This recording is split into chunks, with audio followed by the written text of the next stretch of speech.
ಕಬ್ಬಿನ ಬೆಲೆ ವಿಚಾರವಾಗಿ ಅಥಣಿ ಪಟ್ಟಣದಲ್ಲಿ ತಡರಾತ್ರಿಯಿಂದ ಪ್ರತಿಭಟನೆ ಕಾವು ಜೋರಾಗಿದ್ದು, ಕರ್ನಾಟಕ ರೈತರ ಪರ ಹೋರಾಟಗಾರರ ಜೊತೆ ಕರ್ನಾಟಕ ರಕ್ಷಣಾ ವೇದಿಕೆ ಸೇರಿದಂತೆ ವಿವಿಧ ಸಂಘಟನೆಗಳ ಕೈಜೋಡಿಸಿದ್ದಾವೆ.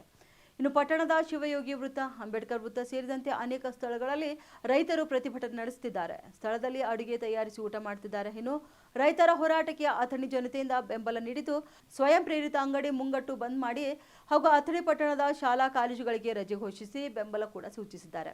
ವಿಜಯಪುರದಿಂದ ಸಂಕೇಶ್ವರ ಜತ್ತ ಜಾಂಬೋಟಿ ಹೆದ್ದಾರಿ ಬಂದ್ ಮಾಡಿ ರೈತರ ಆಕ್ರೋಶ ವ್ಯಕ್ತಪಡಿಸುತ್ತಿದ್ದು, ಹಾಲು, ಹಣ್ಣು, ಆಸ್ಪತ್ರೆ, ಮೆಡಿಕಲ್, ತರಕಾರಿ ಹೊರತುಪಡಿಸಿ ಇನ್ನುಳಿದ ಎಲ್ಲವೂ ಬಂದ್ ಮಾಡಿ ಸರ್ಕಾರಿ ಬಸ್ ಓಡಾಟ ರದ್ದಾಗುವ ಸಾಧ್ಯತೆ ಕೂಡ ಕಂಡುಬಂದಿದೆ. ಸಿಎಸಿಪಿ ಆಧಾರದೊಳಗೆ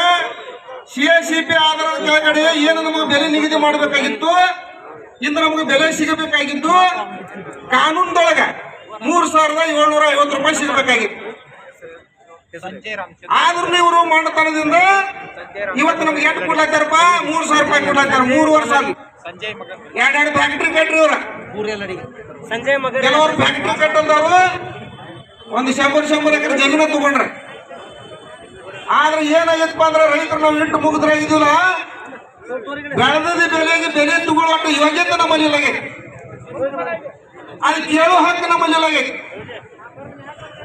ಕೇಳ್ರಿ ಯಾರು ಏನ್ರ ತೋತ್ಪ ಅಂತ ಹೇಳಿ ಅಷ್ಟು ಮುಗ್ಧತೆಯನ್ನ ಅಷ್ಟು ಮಾಡತನವನ್ನ ನಾವು ಪ್ರಯೋಗ ಮಾಡತ್ತಿದ್ವು. ಎಲ್ಲಿ ತನಕ ನಾವು ರೈತರು ಕೇಳಂಗಿಲ್ಲ, ಅಲ್ಲಿ ತನಕ ಸರ್ಕಾರ ಜಾಗೃತಿ ಆಗಂಗಿಲ್ಲ. ಇವತ್ತ ಒಂದು ಆಸ್ಪತ್ರೆಗೆ ಹೋದ್ರೆ ಒಂದು ನಾರ್ಮಲ್ ಸಿಜರ್ ಆದ್ರೆ 1 ಲಕ್ಷ ರೂಪಾಯಿ ಖರ್ಚು ಬರ್ತೈತೆ. ಆಗತ್ತಿಲ್ರಿ?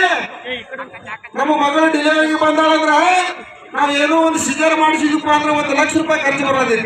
ಅಂದಾಜು 80,000 1 ಲಕ್ಷ ರೂಪಾಯಿ. ಏನು ಅದ್ರಾಗ ಒಂದ್ ಸ್ವಲ್ಪ ಮೇಜರ್ ಇತ್ತಪ್ಪ ಅಂದ್ರೆ 1.5 ಲಕ್ಷ 2 ಲಕ್ಷ ಬರ್ತೈತಿ.